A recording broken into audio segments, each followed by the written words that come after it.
Já parou para pensar como é que você pode fazer avaliação em neuropediatria? Você que é fisioterapeuta, profissional de terapia, já parou para pensar como é que você pode fazer uma avaliação para os seus pacientes em neuropediatria? Você não estava sabendo, né? Ó, novidade. Fica comigo até o final desse vídeo que você vai aprender os 5 passos de como fazer a avaliação em neuropediatria. Não é fácil com esse jeito.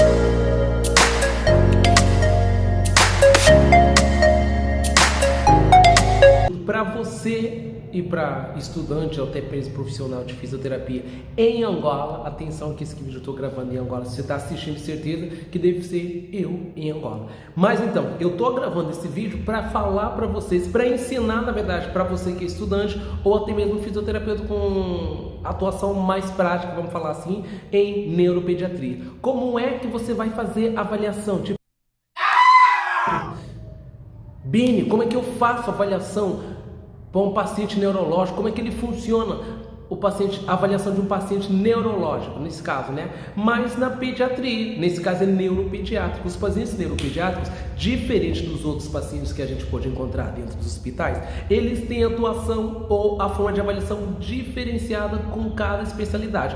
A forma que eu vou avaliar um paciente da ortopedia não é a mesma forma que eu vou avaliar o paciente da saúde da criança ou um paciente neonatal ou até um paciente da UTI. As formas de avaliações são diferentes para cada uma dessas áreas. Por isso aqui nesse vídeo eu estou trazendo para você 5 formas de avaliar ou 5 passos para avaliar em neuropediatria. Que você faz a avaliação de um paciente em neuropediatria ou avaliação neuropediátrica, que é basicamente como a gente vai chamar. A avaliação neuropediátrica, ela primeiramente começa com o número 1 de todos os itens, a idade do paciente. Oh, mas Wayne, por que a idade do paciente? Gente, vale relembrar que do desenvolvimento infantil, uma das principais coisas que a gente precisa olhar é a idade do nosso paciente. Se a gente não olhar para a idade do paciente, muitas das outras coisas que a gente tiver que fazer já vão dar erradas, porque fator idade acaba sendo o primeiro item que a gente precisa olhar para a nossa avaliação. Ah, quem pode falar, mas Beni, e como é que fica a anamnese? Espera aí que a gente vai chegar ali. Eu estou falando dos passos para você fazer uma avaliação em neuropediatria. A anamnese está dentro desse conteúdo também. Então, o primeiro passo é a idade. Por quê? Dentro daquilo que é o desenvolvimento infantil, existe uma coisa que se chama marco do desenvolvimento, que é uma espécie de tabela que caracteriza as funções motoras, cognitivas, sociais e tudo aí afora que a criança pode fazer ou é capaz de realizar naquele intervalo de idade. Então, o fator idade é a primeira coisa que você precisa olhar quando você vai avaliar um paciente em neuropediatria. 2. Olhar para o desenvolvimento motor dessa criança, ou seja, simplesmente o desenvolvimento infantil. Lembra que eu falei atrás do marco de desenvolvimento? Agora você vai ter que olhar para essa tabelinha e saber, de acordo com a idade que o seu paciente tiver, qual atividade ele tem que realizar ou ele seria capaz de realizar mediante a idade cronológica que ele apresenta. Tá? Primeiro você começa pela idade, segundo você vai dar uma olhada no desenvolvimento dessa criança. Terceiro passo, ali você vai pegar a história gestacional ou até as histórias da gravidez e tudo mais. Você vai procurar saber com a mãe como é que foi a gravidez, como é que foi o histórico da gestação dela, estava tudo tranquilo, sem nenhum problema, estava tudo jóia, não aconteceu nenhuma coisa, está tudo bem, como é que foi as avaliações com o médico durante a sua gestação, depois que o bebê nasceu teve algum problema, teve alguma hipóxia, teve algum tipo de lesão, teve algum tipo de acidente, teve algum movimento brusco durante a manobra de expulsão do bebê. Me conta aí o que aconteceu. A história da gravidez da mãe vai ser relevante para você conseguir ter uma história, para você conseguir ter pontos de, vamos falar, gatilhos ou pontos como é que eu vou chamar? Para você ter pontos de referência para você já saber como você pode projetar melhor a sua atividade terapêutica, entendeu? Então a história do paciente é muito importante, saber se ele tem alguns pós e contras durante a história dela. Aí você já vai saber que esse é o terceiro passo. Primeiro passo, a gente já falou, o segundo, o terceiro passo também já falou. Aí vem o quarto passo. O quarto passo vale relembrar que a anamnese a gente vai encarar, ou melhor, vai encaixar ela dentro daquilo que é a história do paciente, porque na história a gente vai fazer um interrogatório para a mãe, entendeu? A gente vai fazer um interrogatório para a mãe para saber como é, o que tem, o que não tem. Então a anamnese basicamente vai ser o terceiro passo, que é juntamente com a história de gestação e também a história do próprio bebê. O quarto passo são escalas de avaliação. Por que essa escala? Gente, vale relembrar que nesse preciso momento existem 1001 formas de facilitar a avaliação em neuropediatria. Não só em neuropediatria, mas eu vou focar aqui em neuropediatria. Por quê?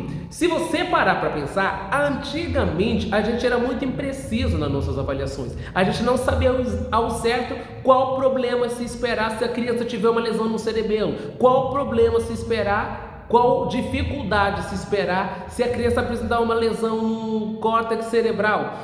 A gente não sabia qual comorbidades, qual dificuldades a criança vai apresentar na hora que a gente for descobrir que ela tem uma lesão no giro pré-frontal, no giro frontal, né? no hipotálamo, no tálamo, essas estruturas que demandam muita atividade, um conjunto de neurônios que fazem umas atividades super brilhantes dentro do sistema nervoso central do indivíduo. Mas atualmente já é possível a gente saber de antemão, quando uma criança apresentar uma lesão em determinada parte do sistema nervoso central, o que eu posso esperar como resposta àquela lesão que foi causada lá. Por exemplo, se eu tiver uma criança com lesão no cerebelo, gente, não vou esperar muita coisa, né?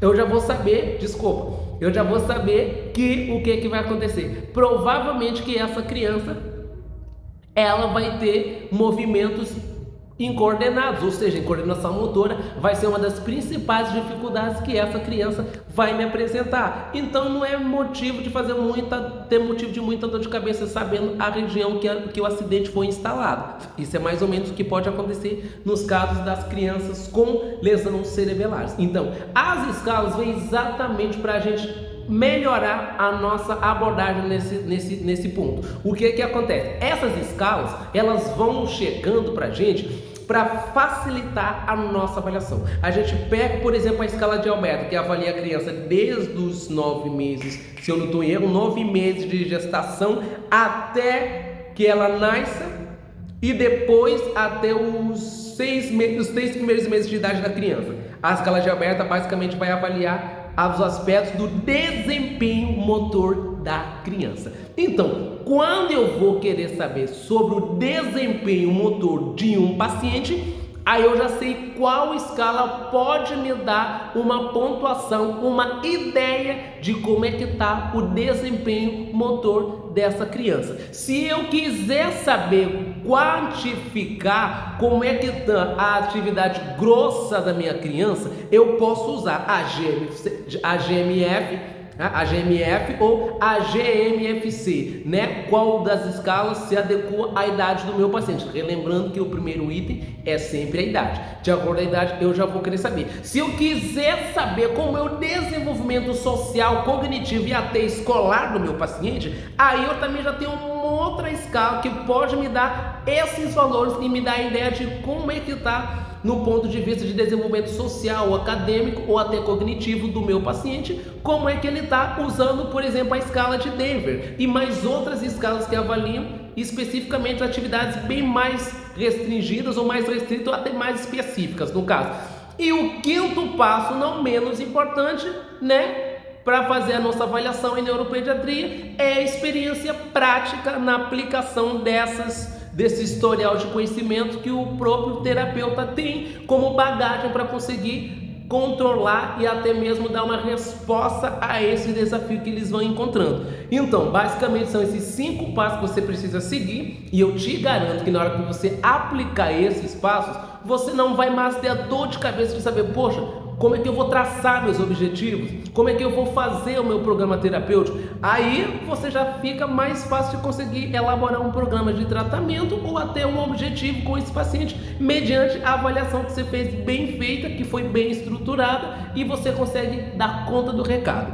Pode acontecer que alguém pergunte para mim, mas Beni, aí onde é que a gente avalia a força muscular, o tônus, essa coisa toda? Gente, todos esses elementos também serão avaliados dentro daquilo que vai ser o programa de anamnese. Na anamnese você vai ver, ou melhor, as escalas vão te ajudar também a olhar por esse lado. Por exemplo, como é que eu vou saber da força muscular do meu paciente? Usando a escala de força muscular, de avaliação da força muscular. Como é que eu vou saber o tônus do meu paciente? Usando uma escala, um formulário que fala sobre como é o tônus muscular, já tendo de conta a base de como é que funciona as alterações, ou melhor, sabendo já quando está o tônus alterado, quando o tônus não está alterado. E em Angola, basicamente, as pessoas ainda têm essa dificuldade de utilização dessas escalas, porque ainda não foram realizados estudos específicos, particularmente aqui na nossa região em Angola, que comprovam a eficácia desses testes.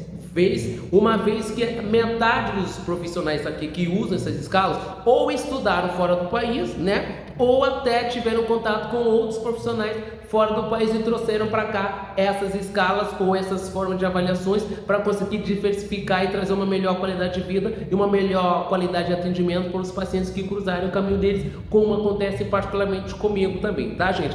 Olha, se você quiser saber como avaliar outras coisas aqui, já bota aqui, deixa aqui nos comentários, né? Deixa aqui o que você achou. E mais uma coisa, para que eu continue a produzir conteúdos iguais a esse, para ajudando você, caro estudante, que está começando agora, ou até você que já está trabalhando na área já há um tempo, a melhorar e abrir mais e a pensar fora da caixa, faz o seguinte. Deixa o like aqui para o YouTube, porque é muito importante, porque o YouTube vai entender que isso é relevante e esse conteúdo que eu estou trazendo para vocês é importante, então eu consigo trazer mais conteúdos igual esse, e o YouTube também percebe que mais pessoas precisam alcançar e ele vai mandar para mais outras pessoas, e assim a gente consegue ter mais pessoas inscritas. Então deixe o seu like aqui comigo e se inscreve ali, ativa o sininho para receber notificação, porque toda sexta-feira às 20 horas eu vou procurar lançar um vídeo novo falando sobre uma temática nova. Então foi esse vídeo que eu fiz para vocês, espero que gostem e a gente se vê no próximo vídeo.